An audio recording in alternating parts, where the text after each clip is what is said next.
Olá, olá! Vamos para mais uma aula de xadrez. Eu achei que estava pouco de defesa índia do rei nesse canal, então a gente trouxe mais uma defesa índia do rei hoje para vocês. Não, brincadeiras à parte.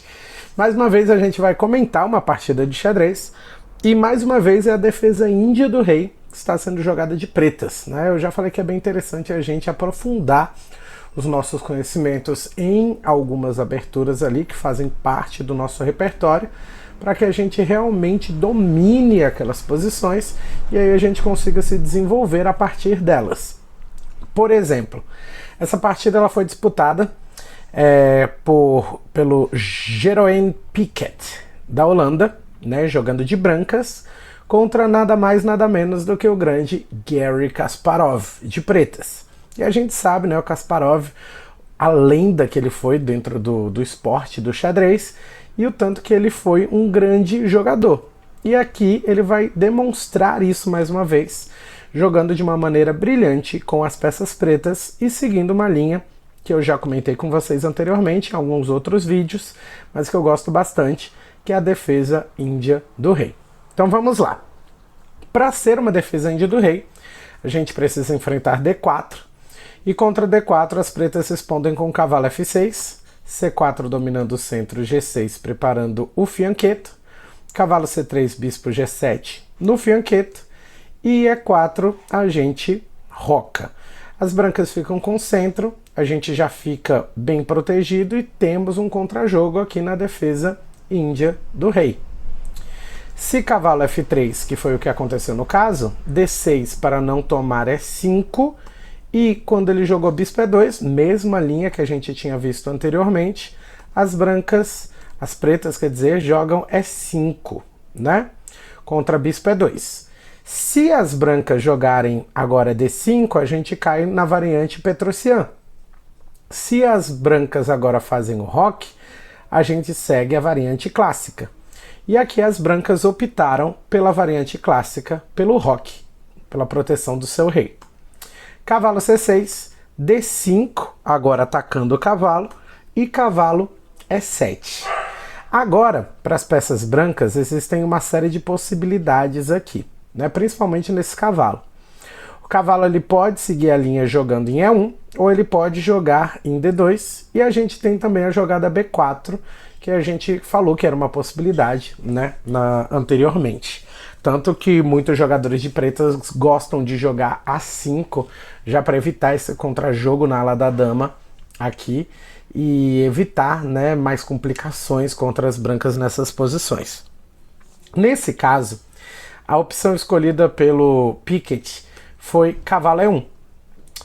Né, pensando justamente no desenvolvimento ali em D3, pensando no avanço em C5, mas se ele tivesse optado por cavalo D2, por exemplo, não seria estranho de maneira nenhuma, né? A gente continuaria com cavalo E8, depois de B4, F5, né? A gente deixa as brancas atacarem ali a ala da dama feliz da vida e a gente parte com tudo para cima da ala do rei.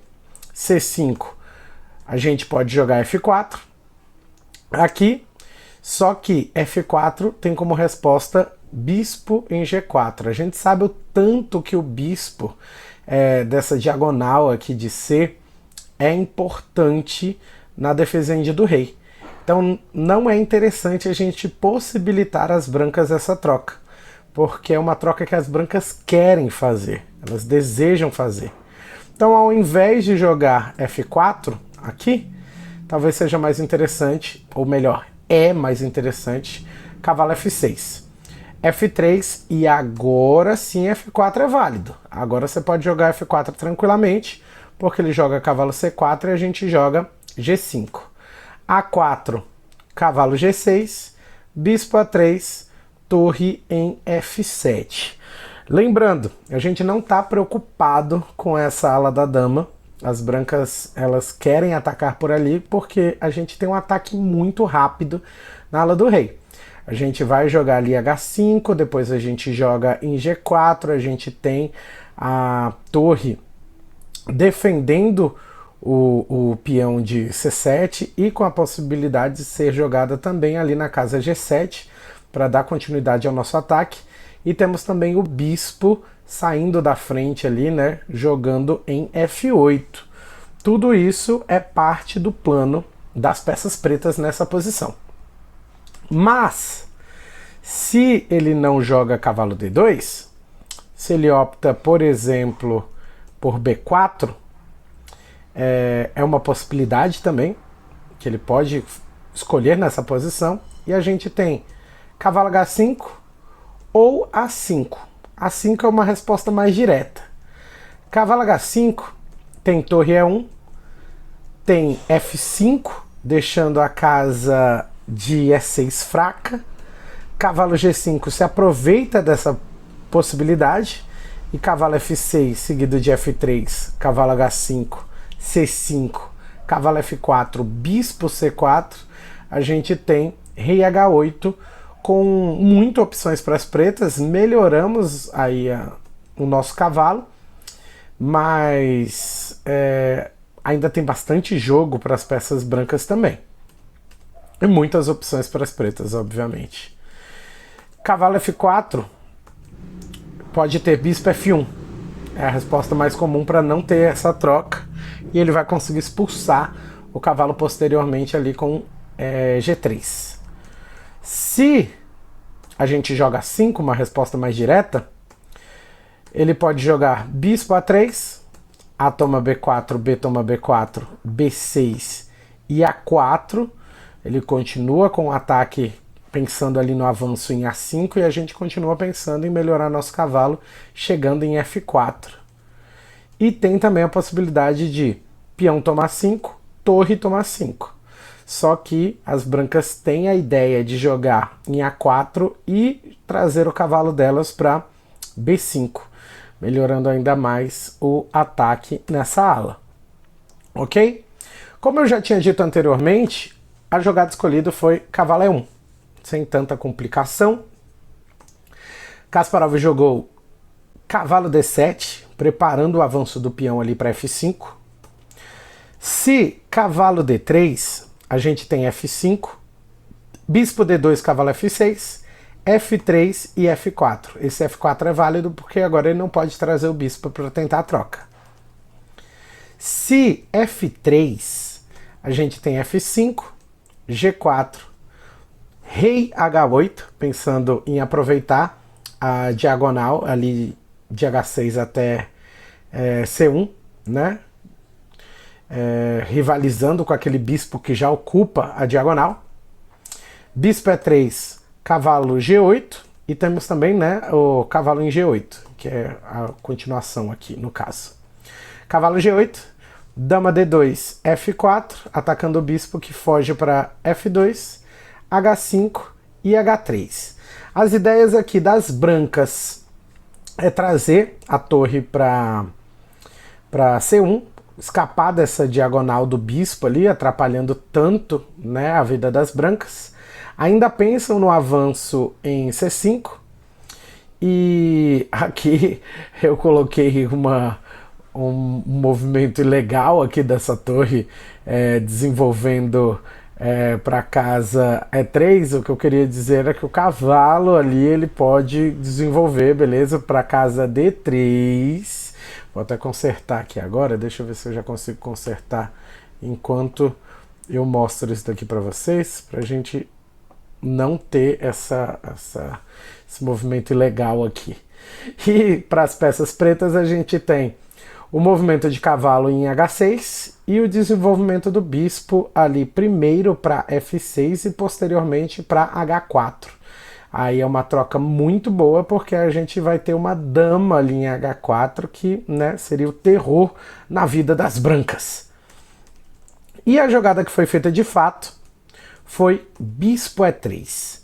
Bispo E3 aqui como resposta o Kasparov jogou F5, pensando no avanço em F4. Quando ele captura, a gente tem G toma, sempre G toma para cá, beleza? Nesses casos. E a gente tem ainda o avanço para E4, tem um bispo muito bom e tem esses dois peões centrais sensacionais para as peças pretas. Ele não quis, né, seguir essa linha, jogou F3, claro. F4, podemos de novo por conta da não possibilidade de troca de bispos por parte das brancas. Bispo F2 escapa, mas agora começa o ataque das pretas. Vamos lá. G5, preparando H5 e preparando a chegada dos dois cavalos. Um em G6 e o outro em F6. B4, atacando pela lado da dama, a gente ignora. Cavalo F6, pensando ainda no avanço ali, né, de G4. C5, ignorado. Cavalo G6. C toma D6, agora a gente não pode ignorar. Peão toma, ele quer trazer o cavalo ali para lutar, né, por essa casa C7. A gente ainda não colocou a torre ali para proteger a casa C7, correto? Então ele quer lutar por essa casa e ele vai trazer a torre também para C1 para lutar por essa casa. Torre C1, agora depois desse pensamento, torre F7 protegendo em C7, A4, e agora ele pode optar por H5 ou por bispo F8. O Kasparov aqui, ele jogou bispo F8. Se H5, temos cavalo B5, A6 atacando o cavalo, cavalo A3, G4, cavalo C4, G3, peão toma em G3, peão toma em G3 e bispo toma em G3. As peças pretas ainda tem jogo, porque a gente ainda tem o avanço do peão em H4 e temos a possibilidade do cavalo entrando ali em F4. Também é um ataque bastante interessante, promissor para as peças pretas. Mas o Kasparov jogou bispo F8. A5, bispo D7, cavalo B5, pensando ainda na entrada ali do cavalo em C7, posteriormente em E6, protegido pelo peão de D5. Kasparov jogou G4, cavalo C7, ataca a torre e ameaça a entrada, certo? Ele jogou G3, ignorou completamente o ataque à torre. Por quê? Nesse momento, se H toma G3, F toma G3, bispo toma G3 e cavalo H5. Cavalo H5 ataca o bispo e traz a dama para H4, que é o terror das brancas aí no caso, que vem com um ataque muito poderoso. Depois de bispo F2, dama G5, entra de todo jeito. Se cavalo E6 agora, né, atacando a dama, bispo toma E6, D toma E6 e torre em F6, a gente tem a situação das pretas melhor. As brancas ainda jogam, claro, mas a situação das pretas é melhor. Se cavalo toma em A8 agora, né, tá muito tarde, ele perde muito tempo, é um erro tomar em A8 agora. Porque depois de cavalo de GF4, G4, né, para evitar o nosso ataque, não funciona, porque cavalo H3 é cheque, rei G2, cavalo de 5, né, da linha 5, vem para F4, protegendo o cavalo. Cavalo G2, dama em H6. Rei G3 para não tomar, né, um descoberto básico aqui. Cavalo toma G2. Rei toma G2. Cavalo F4 cheque. Rei G1 e dama H3, vitória das peças pretas. Aí, né, não tem mais como se defender. A gente tem o mate ali em G2 já, né, preparado e não tem como as brancas escaparem desse ataque. Beleza. O adversário do Kasparov possivelmente viu, né, essa continuação com o peão toma e ele tentou capturar a torre de primeira. É uma imprecisão também, porque cavalo H5 agora a gente já tem o ataque. A gente já tem a possibilidade da torre entrando ali na coluna H, né? Então ele tem que lutar contra isso. Ele pode jogar, né? Peão toma G3, não funciona. Peão toma G3, bispo toma G3, cavalo toma G3 e a gente tem a entrada da dama de todo jeito e posição vitoriosa para as peças pretas.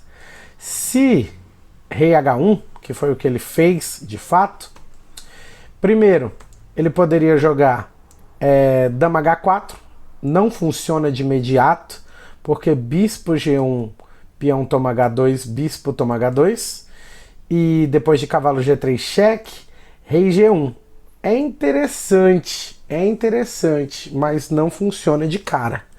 A resposta do Kasparov foi G toma F2. Porque torre toma F2, cavalo G3 cheque, e agora, se peão toma G3, peão toma G3, torre F1, dama H4 cheque, rei G1, dama H2 checkmate. Já é vitória das peças pretas, correto? Então, ele foi e jogou rei G1. Rei G1 também não escapa. Por quê? Dama toma 8 e ela toma ainda com a possibilidade da volta. Quando ele captura aqui, por exemplo, em G3, a gente captura em G3 e com torre F1 a gente continua voltando para o mesmo lugar e fazendo mate de dama. Volta ali para D8, avança em H4, avança em H2 e vitória das pretas novamente. Então ele jogou bispo C4. Bispo C4, a resposta foi A6, encontrando um novo caminho para o ataque de dama. Se cavalo D3, dama A7, cavalo C5 entrega uma peça, mas não perde de imediato, pelo menos, né? D toma C5, D6, C toma B4, dama D5, cavalo H8, dama toma E5, peãozinho, dama E3, dama G5 cheque, cavalo G6 defende, torre D1 é uma possibilidade, e se bispo B5, bispo toma B5, A toma B5, H toma G3, F toma G3, torre escapa para C2, D toma C5, B toma C5 e cavalo F4 é a continuação aqui para as peças pretas. Mas o que foi jogado de fato aqui pelas brancas foi dama D3. E agora é a finalização do Kasparov. A finalização dele foi dama A7, B5, A toma B5, bispo toma B5, cavalo em H1. Por quê? Rei toma H1 e dama toma F2. Nessa hora, as brancas desistiram da partida, por ver justamente o Kasparov com uma vantagem grande demais, com um ataque poderoso demais aí para as peças pretas, usando a defesa índia do rei. O que é que vocês acharam dessa partida? Um jogo muito bem jogado de peças pretas e mais um exemplo de por que o Kasparov é considerado essa lenda que ele é dentro do jogo de xadrez. Nos vemos na nossa próxima aula de xadrez. Tchau, tchau!